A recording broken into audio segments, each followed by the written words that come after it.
And where I learned this disruptive behavior was really from growing up in the action sports industry. I think it was very competitive, and it was kind of like garage technology. Guys would tinker in their garage and they try and figure out ways to do things on the cheap and just be as disruptive and scrappy as they could with their competitive brands and everything. And I picked up on that it's like, look, if you don't have the money, you got to figure out a way to do it. And that's really where the disruptive behavior comes from, and the thinking as well, was that in the industry, you had to kind of fend for yourself. If there was like a peanut butter and jelly sandwich, on the table, it's like you were fighting for it with like 40 other guys. So, you had to get scrappy, but in a friendly way too. It was friendly competition.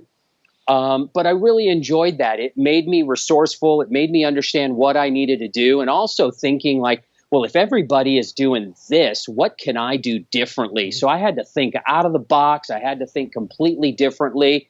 And what I saw for myself was that all the surf shops in the area were doing the exact same thing over and over again. And for me, I started thinking, well, I don't really want to be a surf shop. I really want to be a brand. Mm-hmm. So what are the brands doing?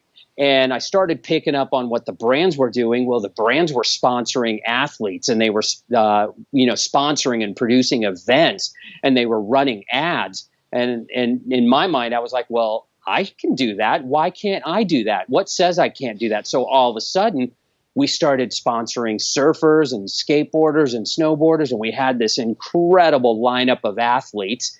And then we created an event as well, and that became our little surf and snowboard event that put us on the map. It ended up being on television, and we were just a small hole-in-the-wall surf shop, but we became globally known because of that event.